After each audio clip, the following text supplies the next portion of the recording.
Vamos a comenzar con la atención del recién nacido en la sala de parto. Em, Esto va en relación con lo que hemos estado viendo en las clases anteriores, principalmente en la de FER de ayer.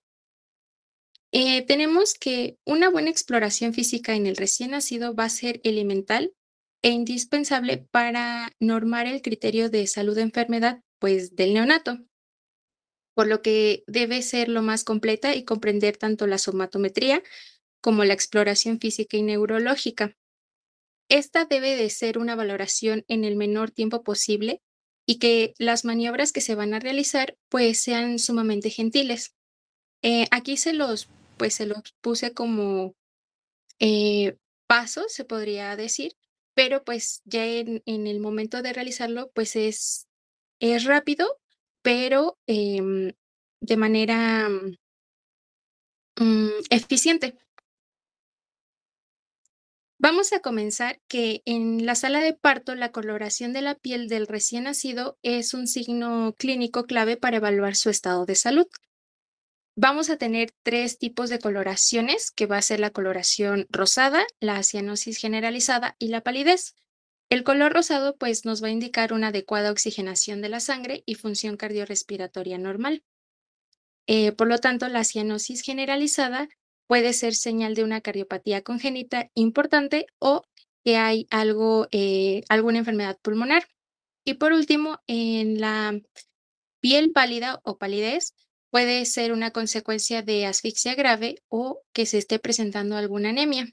Y estas puede ser causada por una vasoconstricción periférica intensa, ya sea por asfixia. También se puede presentar por pérdida aguda de sangre, que puede ser ocasionada por placenta previa, em, o por hemólisis debido a incompatibilidad del RH. Em, Después de la evaluación de la piel, se debe evaluar el estado cardiopulmonar. Aquí vamos a valorar la frecuencia respiratoria, que pues esta se determina al inicio de la inspección. Algunos indicadores de problemas respiratorios podría ser la taquipnea, que son más de 60 respiraciones por minuto y puede señalar un problema pulmonar. Por otro punto, tenemos la bradipnea, que van a ser menos de 30 respiraciones por minuto. La apnea o ambos pueden indicar trastornos, como ya lo estuvimos viendo el día de ayer, en el sistema nervioso central, infecciones o problemas metabólicos. Em, en este apartado también vamos a verificar o evaluar los signos de dificultad respiratoria, que pueden ser las retracciones intercostales, el quejido expiratorio, el aleteo nasal y la disociación tóraco-abdominal, que pues estas pueden ser señales adicionales de dificultad respiratoria que pueden ser comunes en los neonatos durante esta evaluación.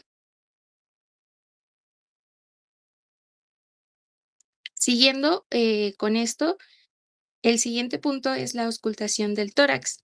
Es fundamental para evaluar la calidad de los ruidos, tanto respiratorios, así como también para ver que la presencia de estertores, sibilancias o la dificultad respiratoria. El segundo es evaluar los ruidos cardíacos, que se valora la frecuencia y la calidad de los tonos cardíacos. Y los soplos pueden ser transitorios o indicar cardiopatías importantes. También es importante la valoración de los pulsos periféricos. Aquí pueden estar ausentes o presentes y estos van a proporcionar información adicional sobre el estado cardiovascular. El siguiente es el tono muscular. Eh, el tono muscular relajado en el neonato va a facilitar la exploración abdominal del mismo. Entonces, tenemos que si se presenta una distensión abdominal, puede ser un indicativo de la presencia de masas abdominales.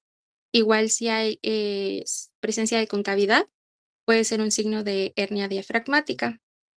Aquí es importante que se siga con una palpación y auscultación para completar el examen abdominal. Y dentro de esta misma, el último punto sería la exploración renal, que es importante palpar ambos riñones para descartar anomalías, renales. Vamos a seguir ahora con la evaluación del cordón umbilical. Se le debe evaluar su aspecto, su longitud, la relación de los vasos sanguíneos del cordón umbilical. Em, el cordón suele ser delgado, de color amarillo o blanco grisáceo, como se alcanza a ver en la imagen, con inserción concéntrica sobre la placenta. Un cordón teñido de meconio puede ser un indicativo de sufrimiento fetal por hipoxia isquemia intrauterina. De acuerdo a su longitud, tenemos que el cordón umbilical puede ser corto, lo que puede causar un desprendimiento prematuro de placenta o ruptura, o puede presentarse largo, más de 75 centímetros, lo que puede enrollarse alrededor del cuerpo o cuello de- del feto y causar sufrimiento fetal. El siguiente punto es la evaluación del líquido amniótico. Se le va a observar el color, aspecto y volumen. El color normal en un embarazo a término es pajizo y puede contener sangre fresca o pigmentos de sangre vieja. Y un volumen de líquido amniótico es aproximadamente de 700 mililitros en un embarazo a término. Importante, y perdón, Lupita, importante, y el cordón umbilical, sí, dependiendo de lo largo que esté, podemos tener incluso hasta nudos verdaderos. Entonces es muy importante que nosotros revisemos el cordón umbilical en todo su trayecto, si realmente se forma algún nudo o no. Y en cuanto a lo del líquido amniótico, generalmente cuando se hace la amniocentesis, el gineco nos tiene que decir si realmente se corrobora que haya poli o oligohidroamnios, porque eso nos va a hablar de patologías renales. Entonces es importante que nosotros registremos la cantidad de líquido que podamos percibir. Sí. Y por último, tenemos el peso de la placenta. Bueno, respecto a la placenta, el peso de va a estar relacionado con el peso del neonato, ya que pues las placentas pequeñas se asocian a fetos pequeños, mientras que las placentas grandes se pueden relacionar con infecciones congénitas. Y bueno, también destacando que dentro de las placentas pequeñas se pueden presentar múltiples infartos que van a ser características de las pacientes o de las mujeres que van a presentar una enfermedad hipertensiva crónica y va en relación con el peso y tamaño del neonato.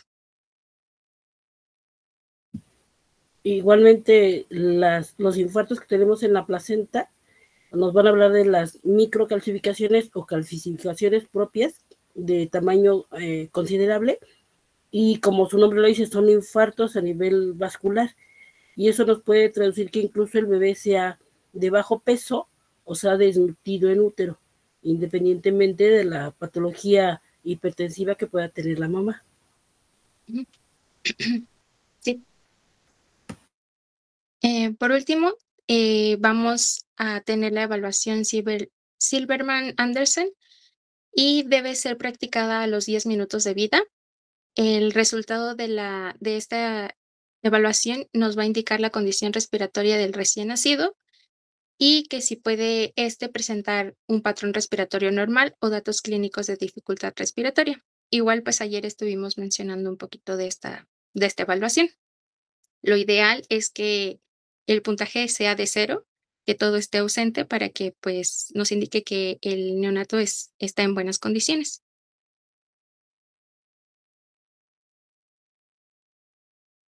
Muy bien, entonces ustedes se fijaron, en el momento en que nosotros ahora sí ya tenemos al bebé con nosotros, ya lo entregó el gineco a nuestras manos, nosotros ya lo tenemos en la cuna radiante, tenemos que hacer una revisión minuciosa, y esa revisión minuciosa va así como cualquier otro paciente cefalocaudal. Tenemos que revisar desde la cabecita hasta los pies para ver que no tengamos algún tipo de alteración. Pero si no sabemos los valores normales, tanto de frecuencia cardíaca como frecuencia respiratoria, pudiera ser que se manifieste alguna patología y no nos demos cuenta. Entonces es muy importante que se aprendan la frecuencia respiratoria que nos acaba de decir Lupita para considerarlo como patológico. Entonces cuando yo veo a un bebé que tiene más de 60 respiraciones por minuto, en el momento en el que nació, empiezo a pensar que pueda tener una patología de taquipnea. Entonces es importante que simplemente con los puros signos vitales, sin aún revisarlo, yo ya empiezo a pensar en patologías. Las otras patologías que yo voy a poder encontrar, pues van a ser propiamente de su coloración, la inspección, la palpación, la auscultación directamente cardíaca, abdominal y demás. Hay patologías que incluso de malformaciones nosotros debemos detectarla. Importante que en el muñón umbilical, cuando nosotros ya pinzamos, ya cortamos, tengamos que verificar realmente el patrón de arteria-vena. ¿Cómo es el patrón de arteria-vena? 2 arterias y una vena. 2 arterias y una vena. Es el único lugar donde se invierte, como normalmente va a estar en el adulto. Entonces es importante, siempre acuérdense que va a ser la carita feliz. La vena va a ser la más grande y las arterias van a ser las pequeñas, que van a estar como ojos. Entonces, la gelatina de Wharton que va a envolver a esas arterias y a esa vena puede ser a veces muy grande, muy, muy importante, incluso hasta dificulte un poco cuando nosotros queremos hacer el pinzamiento o poner el cordón o poner el clip o el chip, esa gelatina se desborde y no nos permite hacer bien las maniobras. Entonces hay que verificar que la gelatina de Wharton, aunque sea abundante, no es patológica. Lo que tenemos que vigilar es que realmente las consideraciones anatómicas de las arterias sean las adecuadas. ¿Alguna pregunta ahorita? No. Mucho cuidado con la reanimación o con la atención del recién nacido, porque los niños parece que están, bueno, más bien están mojados, están húmedos, y cuando nosotros los tocamos, a veces incluso nosotros mismos se nos pueden resbalar. En ese momento que nosotros estamos revisando, en ese momento que estamos tocándolo, se nos resbala el bebé y puede llegar al siguiente tema, a que lleguemos a nosotros producir incluso un traumatismo involuntario, es decir, una iatrogenia o un accidente que se puede suscitar. Entonces, adelante, Lupita. Gracias. Gracias, doctora. Sí, el siguiente tema es traumatismo del parto o también se le conoce como traumatismos obstétricos. Estos se van a definir como cualquier lesión, eritema, abrasión, deformidad o traumatismo hipóxico y o mecánico, como bien mencionaba la doctora, evitable o no, que sufre el neonato durante el parto, desde el inicio del trabajo del parto hasta la ligadura del cordón umbilical. La frecuencia de estos traumatismos al nacimiento el texto donde encontré la información dice que van a disminuir si mejoramos las técnicas obstétricas, así como el procedimiento de la interrupción del embarazo mediante la cesárea en los casos indicados. Vamos a tener factores prenatales y factores natales. Dentro de los factores prenatales se van a describir la amniocentesis por la toma de muestras capilares del cuero cabelludo o transfusión intrauterina, la hipoxia perinatal secundaria a circulares, nudos o prolapsos y también por ruptura o comprensión del cordón umbilical. Los factores natales van a ser... Ahí entrarían también algunos otros factores maternos, como cuáles se les ocurriría.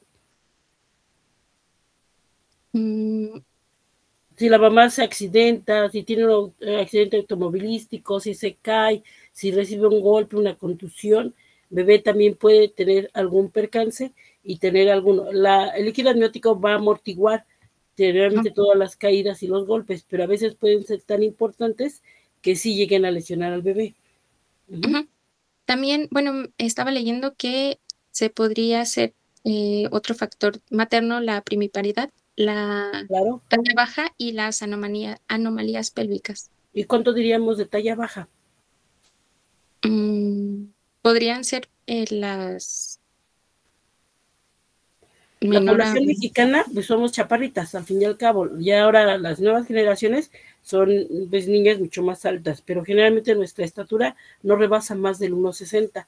Entonces, por abajo de 1,50, nosotros ya decimos que es un factor riesgo para algún tipo de accidente obstétrico. Y entonces le llamamos talla baja con 1,50. Ok, doctora. Y los factores natales, que serían como consecuencia de presentaciones anormales, que podría ser una presentación pélvica de cara, presentaciones compuestas, desaprobación de cefalopélvica y partos prolongados. Ustedes están muy jóvenes. Antes se hacía algunas otras maniobras para tratar de ayudar a mamá a que naciera el bebé. Es decir, en algunos lugares todavía medios prehistóricos, no sé si ustedes han visto que le ayudan a la mamá oprimiendo el abdomen para que el producto baje y trascienda hacia el canal de parto. Esa maniobra se llama Christeller. A nosotros no nos gusta como pediatra porque generalmente el bebé va a chocar contra todo lo que es la pelvis, contra todos los huesos de la pelvis y va a producir lesiones importantes. Entonces sí, los Christeller, decíamos, ay, vamos a hacer un cristalazo. No, los Christeller no están contraindicados o no son adecuados porque van a ser uno de los factores de nosotros que vamos a fomentar los traumatismos. Sí, bueno, lo voy a mencionar un poquito más adelante.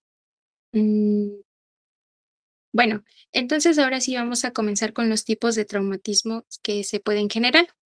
El más frecuente y el principal es el caput sucedam, que va a consistir en la acumulación de suero entre el periósteo y la piel cabelluda. El sitio del cráneo que estuvo, bueno, se va a ver afectada el sitio del cráneo que estuvo en mayor contacto con el canal cervical durante el trabajo de parto. Este va a tener bordes mal definidos, como se pueden observar en las imágenes. Se va a acompañar de edema y suele extenderse cruzando las líneas de sutura. También, pues, la piel puede presentar equimosis y hematomas pues, al nivel en donde esté el caput. Y es importante mencionar que se va a resolver a los pocos días sin algún tratamiento en específico, pero hay que estar vigilando al neonato que pues no se vaya a agravar. No sé si alcanza a ver las imágenes, cómo es que se observa este caput.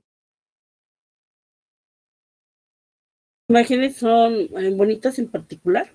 Si le puedes volver a dar zoom, uno, apréndanse la forma de la característica del cráneo. Generalmente el cráneo es redondo, es muy mucha la circunferencia se ve redondito, se ve como una pelota, es muy regular. Y generalmente cuando nosotros tenemos un chipote, por así decirlo, que llega a sobresalir de las líneas, nosotros lo llamamos. La otra es que generalmente deja godete, como si hiciéramos nosotros en las piernas, y deja depresión por ello, porque es líquido, es agua lo que llegamos a tener, y generalmente se llega a ver muy aparatoso, muy grande. Entonces, una de las características que vamos a tener con el caput va a ser directamente, uno, que no va a doler. Dos, que va a tener una dimensión grande. Generalmente puede involucrar varios huesos e incluso rebasar las líneas de sutura. Y generalmente se va a remitir en pocos días y no tenemos nada más que ofrecerle a ese bebé. Es decir, nosotros podemos producir un caput simplemente cuando nosotros estamos haciendo politactos, es decir, cuando estamos continuamente en hospitales, escuelas y nos están tocando y tocando y tocando para ver qué tanto hemos dilatado, y entonces nuestros propios dedos simplemente por eso van a producir que se lastime la piel cabelluda. La otra es que cuando están los partos prolongados, el bebé, aunque no quiera, aparece como yo, sale y entra por el canal de parto, y eso también hace que se dematice directamente la piel cabelluda. Y la otra es que al estar tratando de pasar por un estrecho que es pequeño, lleguen a producir amoldamientos y produzcan inflamación. Entonces, acuérdense que el caput succedaneum no es otra cosa más que edema. Es lo importante que ustedes se lo tienen que grabar. Es edema, ¿va? a diferencia del siguiente que va a ser el cefalohematoma. Este va a ser secundario a la ruptura de vasos en los huesos craneanos y generalmente se va a presentar en el parietal, y específicamente el parietal derecho principalmente, con acúmulo de sangre superióstica que deforma la región pues, que se ve afectada sin rebasar las líneas de sutura del hueso. No suele ser aparentes hasta algunas horas, e incluso días después del parto, por lo que, pues, se busca de forma intencionada al segundo día de vida. Va a permanecer durante varias semanas o meses y va a evolucionar a la calcificación y en ocasiones se reabsorbe en forma total. Aquí, eh, este se puede agravar por, más bien se tiene que monitorizar las bilirrubinas, porque si se encuentra alguna alteración en las bilirrubinas, pues se puede agravar este cefalohematoma. Si no se encuentra ningún, ni nada que afecte el cefalohematoma o que agrave a este, pues igual no va a requerir tratamiento, solo se debe vigilar. Igual se resuelve de 1 a 2 meses con calcificación residual y en caso de que, pues, haya alteraciones concomitantes, pues, se debe, vigilar y en dado caso, pues, establecer el tratamiento para ellas. Y aquí está contraindicada la punción o incisión evacuadora. Exacto. Igual. Ahí sus fans van a ustedes a ver la diferencia. Un cefalematoma es una contusión más grave, más severa. Esta va a estar rompiendo directamente los vasos superficiales del periósteo. Y entonces al romper los vasos hay extravasación de sangre. Y entonces si hay sangre, va a haber cambios de coloración, se va a ver rojizo o se puede ver morado o verdoso. ¿Por qué? Porque hay sangre ahí. Entonces, lo dice muy bien Lupita, no va a ser inmediato, porque acuérdense que yo les dije que el edema era por contusión, porque nosotros estábamos tocando. Pero si este es gota a gotita lo que se está rompiendo de ese vaso o que se está fugando, entonces tarda 2 días en que se manifieste. Y nosotros ya dimos de alta a la mamá y ni cuenta nos dimos, porque nosotros damos de alta a las mamás con partos en 2, 3 días. Y entonces ese cefalomatoma se está formando poco a poco. Si yo les dije que es sangre la que está ahí y que está formando un moretón, este duele. Y si este duele, entonces el bebé, ¿cómo va a estar? Irritable. Y entonces ese cefalomatoma va a crecer día con día o en momentos uno con otro. Si también comentamos de que este es a expensas del periósteo, entonces este nomás va a involucrar un hueso. Tienen una imagen ahí donde los dos, parece el niño chipotudo con cuernos, pero fueron 2 huesos los que chocaron, 2 huesos los que se lastimaron, 2 huesos los que sangraron, y por eso se ve, pero generalmente es unilateral, no rebasa suturas, generalmente solamente se encuentra en un solo hueso, no en varios, a diferencia del caput sucedáneo. La otra es doloroso, la otra es que no va a tener godete. ¿Por qué? Porque la sangre está a tensión, y si la sangre está a tensión, pues por más que yo le meta el dedo, pues nunca se va a sumir, porque la sangre tiene un componente denso, y entonces esto no me va a permitir, así como el edema, como el líquido, a meterse y volver a salir. Y lo más importante es que la sangre va a destruirse y va a producir bilirrubina. Y si produce bilirrubina, ¿qué produce? Ictericia. Y entonces estamos obligados a que nosotros le digamos a la mamá, señora, se va con su chipotito, es un cefalomatoma, tiene que vigilarlo y hacer la vigilancia porque se va a poner amarillo. Este bebé seguramente va a regresar con nosotros para que podamos checar que la ictericia no fue tan importante como para que produzca lesión o que necesita fototerapia. En él sí tengo que tomar placas, estoy obligado a tomar placas. En el caput no voy a tomar placas porque les dije que se va a remitir y no tiene ningún problema. Es el benigno, para que ustedes me entiendan. Y entonces en este bebito pues le va a doler y puede haber una fractura, y una fractura de tipo lineal, o una fractura que no esté desplazada o que no esté angulada o que no tenga ningún otro problema. Entonces, en este bebé sí tengo que monitorizarlo, sí tengo que citarlo, sí tengo que vigilarlo después de que se egrese.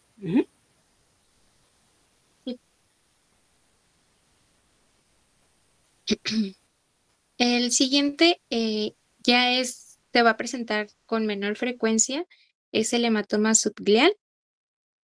Aquí se presenta un sangrado entre el periósteo y la aponeurosis de los huesos del cráneo y se localiza principalmente a nivel del occipucio.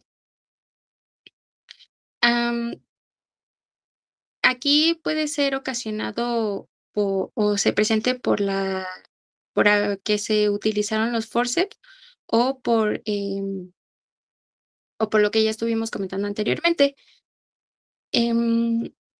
Suele presentar secundariamente hematomas cutáneos por declive y no existe un tratamiento específico. Las formas severas pueden causar anemia con hipotensión e hiperbilirrubinemia secundarias, requiriendo los tratamientos correspondientes de acuerdo al caso.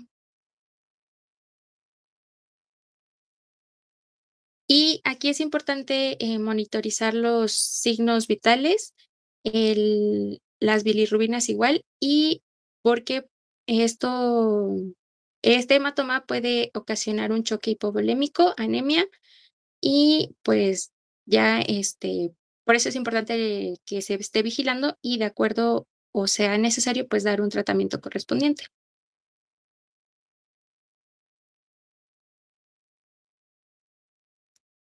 El, el siguiente van a ser fracturas. Estas son causadas por maniobras realizadas, como ya estuvo comentando en un inicio la doctora, durante la extracción del producto, en casos de distosia, como presentaciones anómalas, sufrimiento fetal, la maniobra de Christelle, versiones internas o presión y tracción excesiva por parte del obstetra. Aquí en la imagen pues tenemos la maniobra de Christelle, que es la presión ejercida por el médico y para que pueda ser expulsado el producto. Les digo que afortunadamente ustedes no van a vivir mucho de eso, porque ahora con las vigilancia y cuidados y la legalización de que no debe haber trauma obstétrico, se tiene muy vigilado eso, pero antes hasta se colgaban, se los prometo, hasta 2 personas se llegaban a colgar de un brazo para que el producto descendiera, y eso era porque era mala valoración. Al final y al cabo somos hospitales escuelas, y al ser hospitales escuelas, pues ¿quién pasaba al parto? Pues el estudiante, el interno, el que no sabía, y no sabía que había una desproporción cefalopélvica, que el bebé nunca iba a poder pasar por ahí, y más sin embargo lo hacían, ¿no?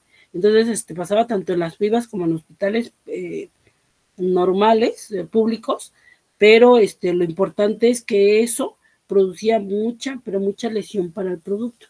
Entonces, vigilarlo. Bueno, comenzamos con la fractura de cráneo. En su mayoría van a ser lineales, parietales y asintomáticas. Lo que se va a presentar principalmente son las fracturas deprimidas, que se van a asociar a partos con forceps, pero también se observa en neonatos tras el nacimiento por cesárea. Por lo general responden bien sin tratamiento, pero si el hundimiento es profundo, se suele recomendar su elevación manual o quirúrgica mediante maniobras especiales. Es importante realizar los estudios de imagen y la valoración neurológica para ver cómo está el neonato. Y también pues se debe descartar la contusión cerebral y las hemorragias intracraneales. Y aquí tenemos el ejemplo de cómo se observan estas fracturas. Esa en específico no es una fractura. Antes, igualmente, la prehistoria, no quiere decir que no lo usemos ahora o no lo hagan, son forceps. Eso es una marca de forceps. Lo que ven arriba son unas pinzas que se colocaban y hacían presión para el cráneo, y como el cráneo se amoldaba, podríamos extraerlos, jalarlos, y entonces pasaban por el canal de parto. Era muy traumático. Simplemente eran pinzas cangrejo, que hasta cuando las conectaban sonaban horrible. Ustedes cuando oigan un forceps van a decir hasta la piel se les va a enchinar, porque suena muy aparatoso ese ruido.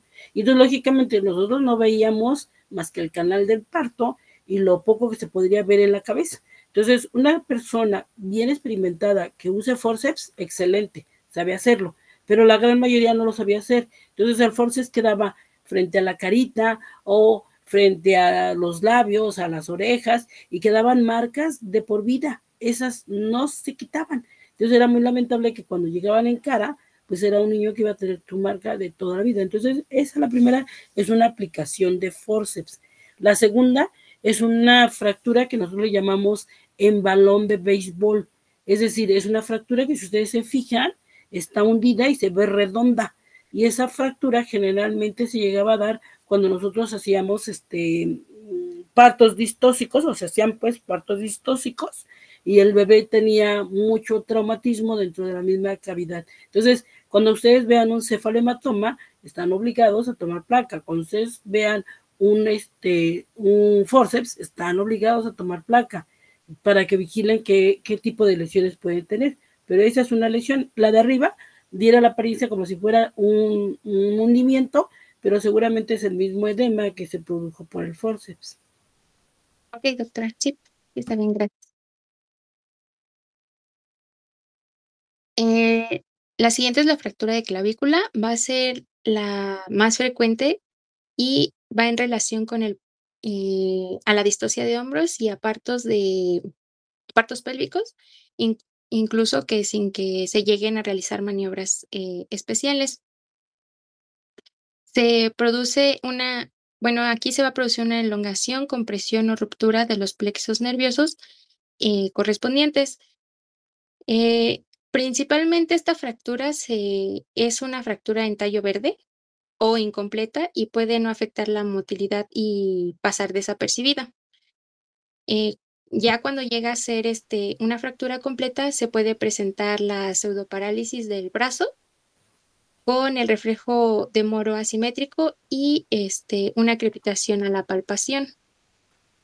Aquí es importante realizar una radiografía de tórax para verificar y observar cómo se encuentra la fractura, y pues lo indicado sería la inmovilización y manejo del dolor.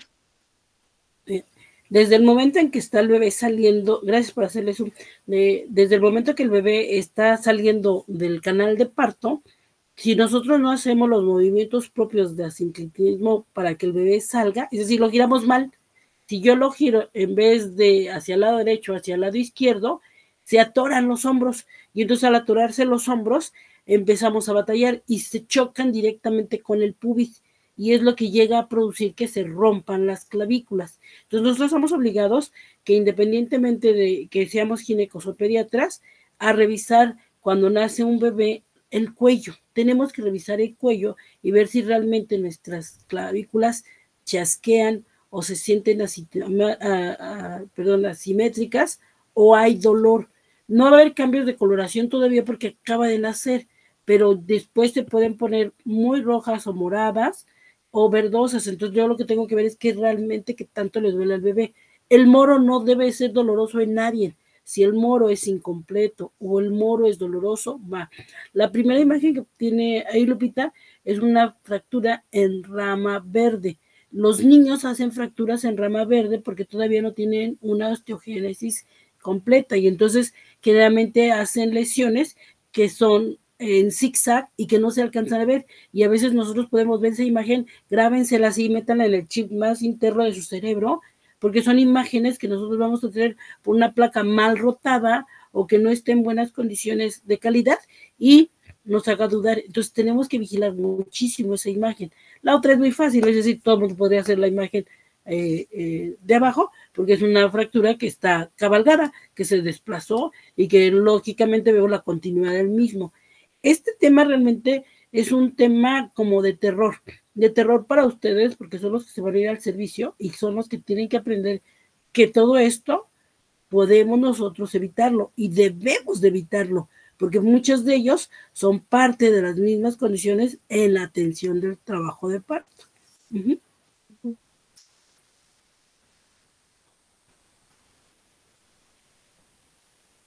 La siguiente se clasificaba como fractura de huesos largos y aquí va a incluir tanto el húmero como el fémur. La falta de movilidad del brazo o de la pierna puede ser el primer signo de que nos va a indicar que hay una fractura en alguno de, ya sea del brazo o de la pierna.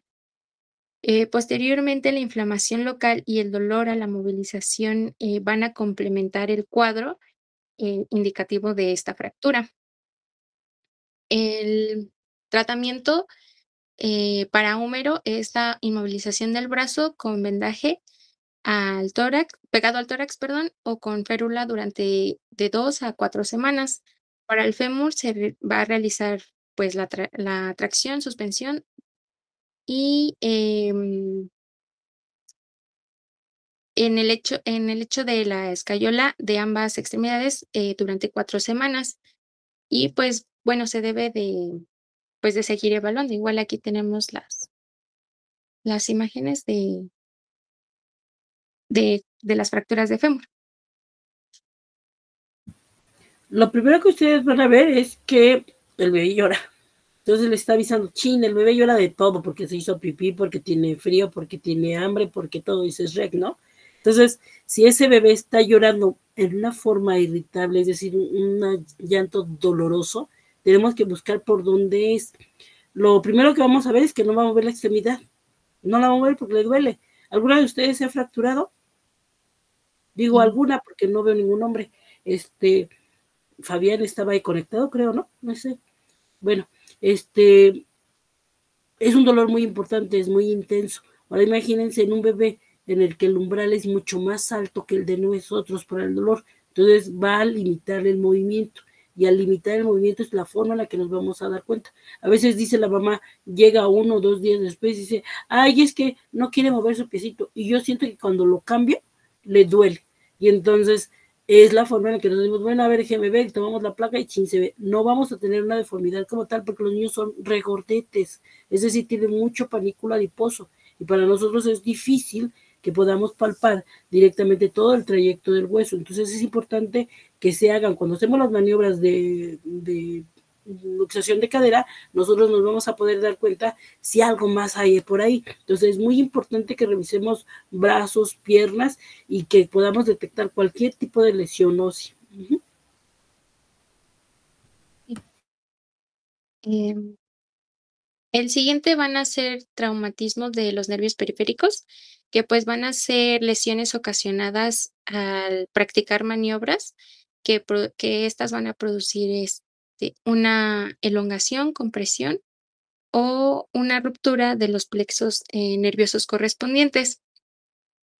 Una de ellas va a ser la parálisis del nervio facial. Esta se debe a que hay una compresión del nervio a la salida del agujero estilo mastoideo por la aplicación de forceps o por el promontorio sacromaterno durante la rotación de la cabeza. Casi siempre se va a presentar de manera unilateral y se manifiesta por la incapacidad para cerrar el ojo del lado afectado, la desviación de la comisura bucal en el llanto hacia el lado sano, también se va a presentar una dificultad para la succión y borramiento del surco nasolabial, igual del lado de la lesión, y en la mayoría de los casos la resolución ocurre en la primera semana, pero pues en otras ocasiones la recuperación completa requiere varios meses. Mencionaba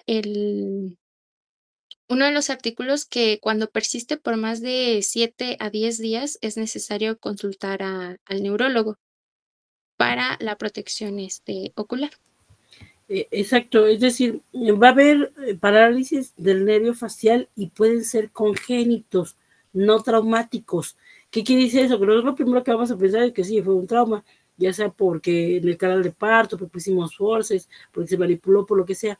Pero si esto persiste, tengo que hacer estudios para ver si esto es congénito, porque si es congénito, no se va a quitar, nunca se le va a quitar. Entonces ahí es importante, en el niño no vamos a poder estar haciendo, a ver, haz ejercicios faciales, haz sopla o haz bombitas o cosas así, no podemos, pero tenemos que ejercitarlo. Entonces en ellos son en los que sí podemos usar chupón para tratar de ejercitar directamente boca o hacer vibraciones o ultrasonido para que eso pueda mejorar para el bebé. Entonces es muy importante porque el bebé se le va a salir la leche. No sé si alguna vez le han sacado una muela o le han puesto anestesia en la boca a alguna de ustedes y todo ese lado queda todo hasta chorrido, dice uno, se siente hinchado, se le escurre la babita y demás.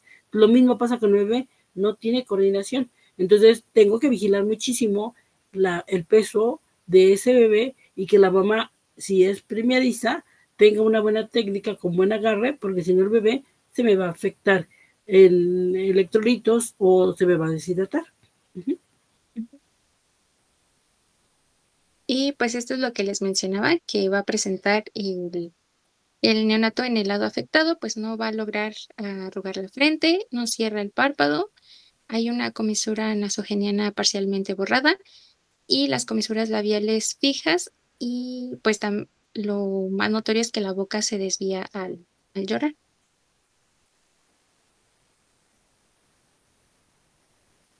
El siguiente es la lesión del plexo braquial.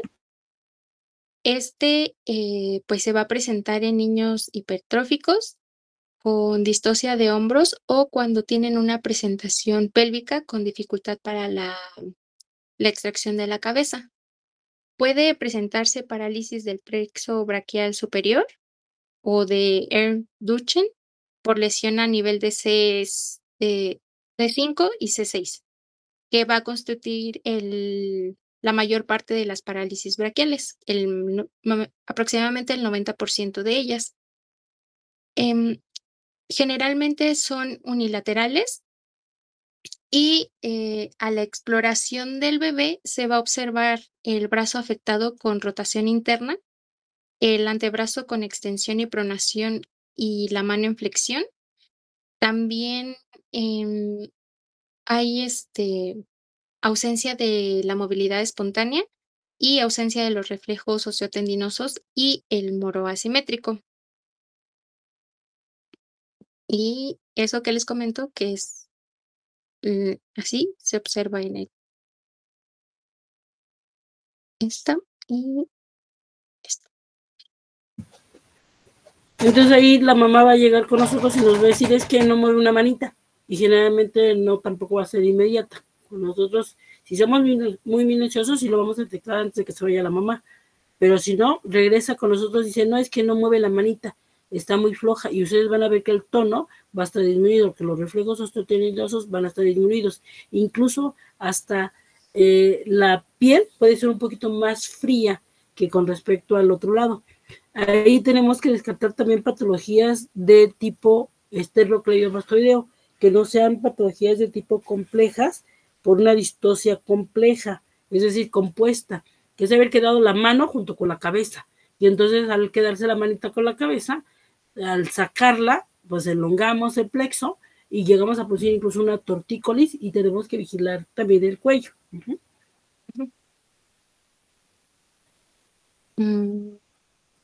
También mencionaba otra que, bueno, ya no se presentaba con menor frecuencia, que es la parálisis braquial inferior o de Klumper, que va a afectar las raíces nerviosas C7, C8 y se va a caracterizar por la flexión de la muñeca, dedos semiabiertos e incapacidad para la presión.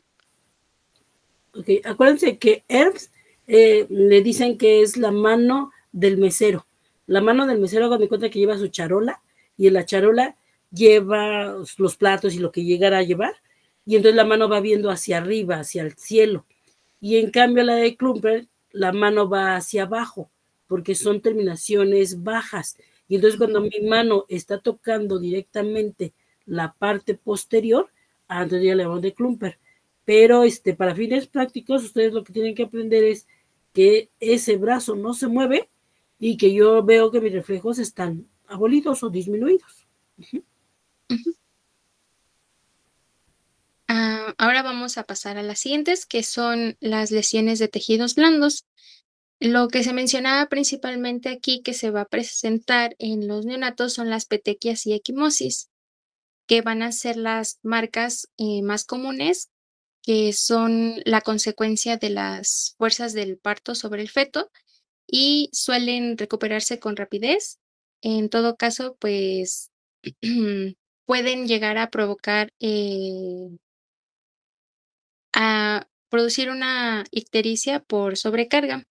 Y pues aquí está una de cómo se llega a observar. La primera me parece que tiene el nombre de em, máscara de equimosis, doctora, me parece. O le llaman de alerquín, es decir, como si fuera de ajedrez, unas partes blancas, otras partes moradas.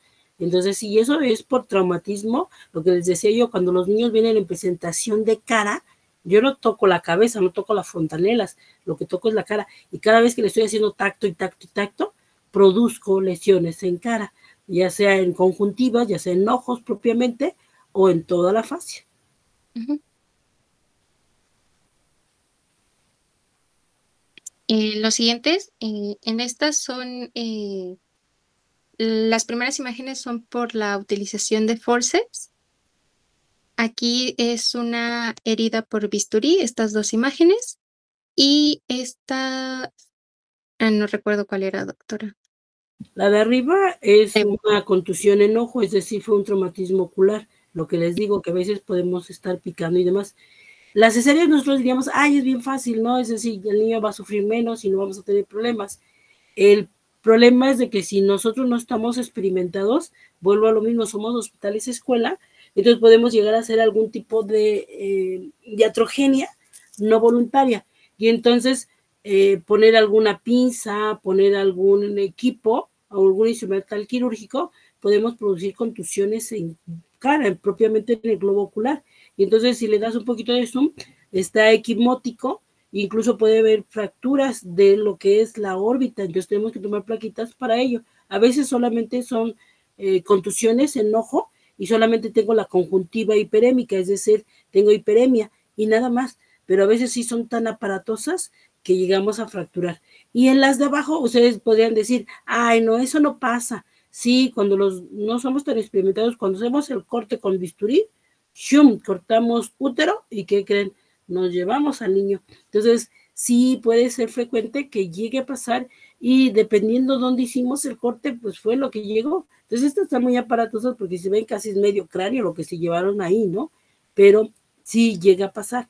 Entonces, a partir de ahorita lo que ustedes me gustaría que se llevaran es de que todo esto realmente va a dejar de secuelas, algunas importantes para el producto y que todas estas son prevenibles. Entonces tenemos que ser un poquito más minuciosos en la atención del trabajo de parto.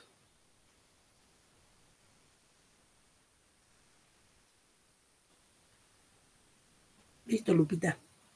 Sí, y gracias, doctora. Ya para concluir, tenemos las lesiones intraabdominales, que el más frecuente va a ser el hematoma hepático.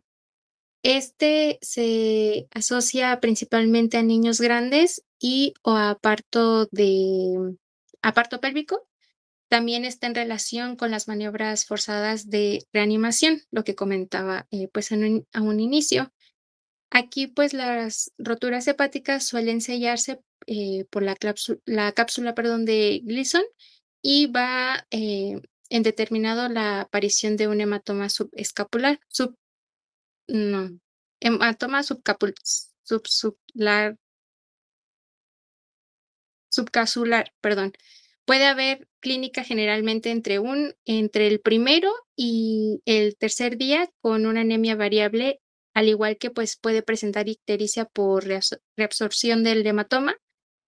Y, en ocasiones, pues, se presenta la, palidez, tiene taquipnea y taquicardia y, pues, esto ya su evolución va a ir de acuerdo a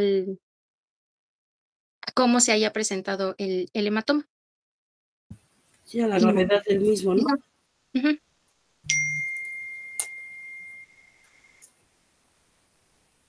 Y no sé si tengan alguna duda, eso sería todo de mi parte.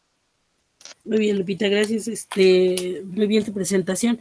Entonces, lo que quedaría aquí importante es entender que sí, que existen los traumatismos, que si nosotros revisamos a nuestros pacientes en forma continua, pues no vamos a tener ningún tipo de problemas en ellos, ¿no? Entonces, recapitulando, diferencias entre caput y cefalohematoma, Mónica.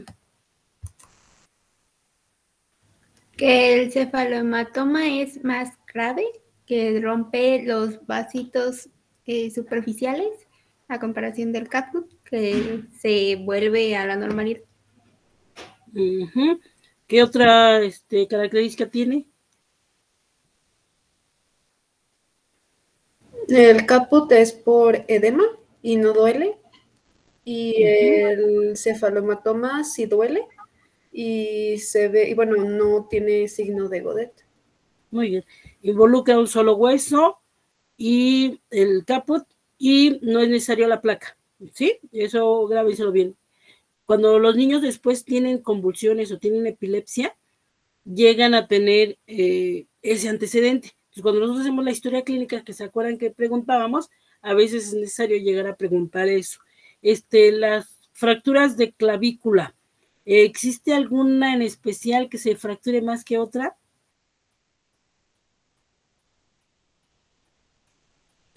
Sería muy mala suerte que se fracturen las dos, pero generalmente se fractura más la del lado derecho. Entonces, pudiera tener ahí un factor predisponente, pero es por la rotación. Entonces, solamente. Y fractura de clavícula no se inmoviliza. Fractura de clavícula no se pone ni Bell-Pod, ni se pone 8, nada, no como en el adulto. La fractura de clavícula se deja solita y solamente damos paracetamol al producto y se checa. ¿Tengo que tomar placa? Sí, forzosamente, porque ¿cuál sería la principal complicación en una fractura de clavícula?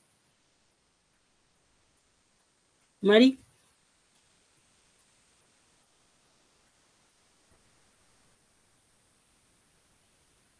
¿Me puede repetir, doctora, por favor? Si yo tengo una fractura de clavícula, ¿cuál sería la principal complicación que pudiera yo tener?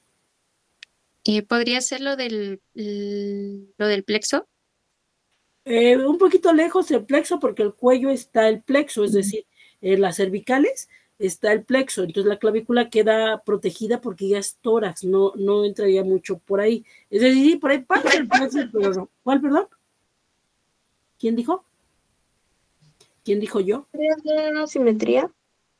Es decir, se va a ver chueco, pero no pasa nada. Como son niños tan pequeños, realmente no va a haber ningún problemita directo en ese sentido. Es decir, va a quedar una asimetría, se va a ver un poquito chueco una clavícula con la otra, va a quedar el tórax ya no en punta, es decir, por estética, pero no va a pasar más. Pero una que sí es de gravedad.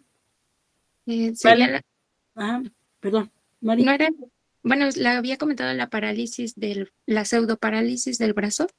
Pudiera ser, pero te digo que plexo queda un poquito por arriba y clavícula queda abajo, es decir, cuello es una cosa y tórax es otra, para que más o menos me lo dividan. Es decir, sí están adjuntos, pero el plexo no pasa directamente por la clavícula. A ver, vale.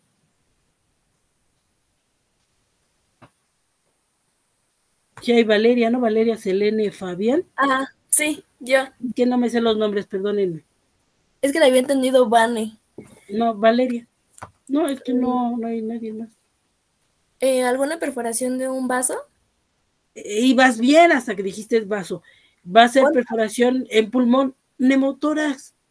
Lo hacen en los adultos, ¿no? Es decir, las fracturas costales o las fracturas de clavícula llegan a producir neumotórax.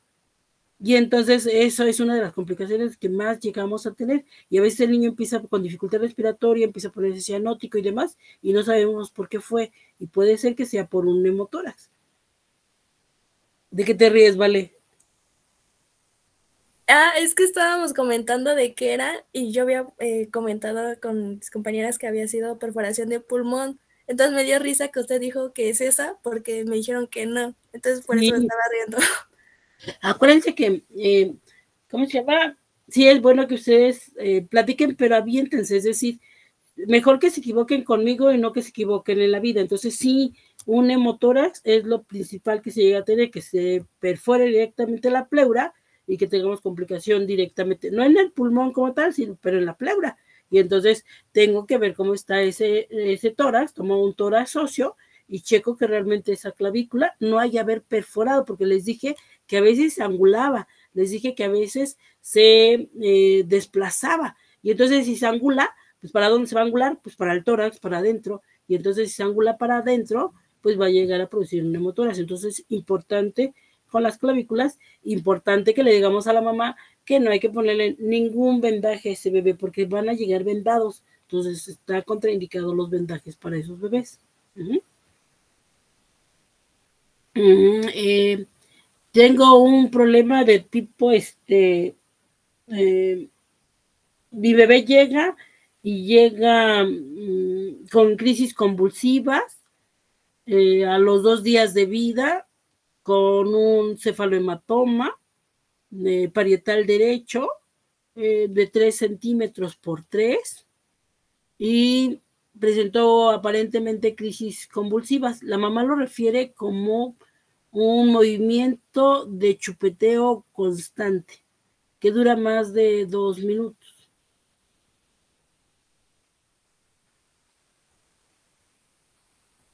¿Por qué puede ser? Parálisis de nervio facial.